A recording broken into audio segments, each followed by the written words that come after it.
નમસ્કાર, border news કચ્છમાં આપનું સ્વાગત છે. શાળા પ્રવેશોત્સવ અને કન્યા કેળવણી મહોત્સવના ત્રીજા દિવસે શિક્ષણ રાજ્યમંત્રી ત્રિકમભાઈ છાગાએ નખત્રાણા તાલુકાની સંત શ્રી ખેતાબાપા હાઈસ્કૂલ વિથોણ, ટીડી વેલાણી કન્યા માધ્યમિક શાળા નખત્રાણા તેમજ મથલ કન્યા શાળામાં બાલવાટિકા, આંગણવાડી, પ્રાથમિક અને માધ્યમિક કક્ષાના વિદ્યાર્થીઓને પ્રવેશ અપાવ્યો હતો. આ ઉપરાંત વિથોણ કુમાર પ્રાથમિક શાળા અને મથલ પ્રાથમિક કન્યા શાળાના નવનિર્મિત ભવનોનું લોકાર્પણ પણ કર્યું હતું.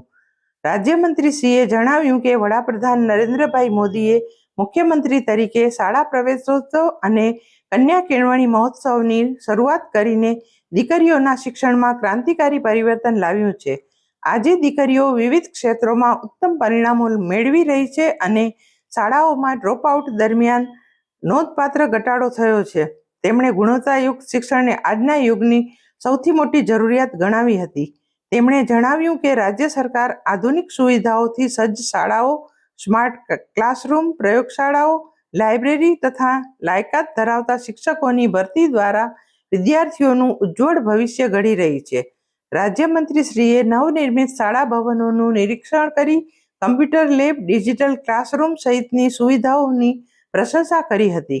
આ પ્રસંગે અબડાસાના ધારાસભ્ય પ્રદ્યુમનસિંહ જાડેજાએ પણ દીકરીઓના ઉચ્ચ શિક્ષણ માટે સરકારની વિવિધ યોજનાઓનો લાભ લેવા વાલીઓને અનુરોધ કર્યો હતો. કાર્યક્રમ દરમિયાન વિવિધ સ્પર્ધાત્મક પરીક્ષાઓ અને શૈક્ષણિક ક્ષેત્રે સિદ્ધિ મેળવનાર વિદ્યાર્થીઓનું સન્માન કરવામાં આવ્યું હતું. શાળા વ્યવસ્થાપન સમિતિ સાથે બેઠક યોજી શાળાની જરૂરિયાતો અંગે ચર્ચા કરવામાં આવી હતી તેમજ શાળા પરિસરમાં વૃક્ષારોપણ પણ કરવામાં આવ્યું હતું. આ પ્રસંગે જિલ્લા પંચાયતના પ્રમુખ પ્રભાબેન હુણ, જિલ્લા તાલુકા પંચાયતના પદાધિકારીઓ, જિલ્લા શિક્ષણાધિકારી સંજય પરમાર, સરપંચો, શિક્ષકો, વિદ્યાર્થીઓ અને ગ્રામજનો મોટી સંખ્યામાં ઉપસ્થિત રહ્યા હતા.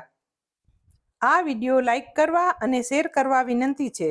જો તમે હજુ સુધી આ ચેનલ સબસ્ક્રાઇબ ન કરી હોય તો આ ચેનલને સબસ્ક્રાઇબ કરી બેલ આઇકોન દબાવવા વિનંતી છે.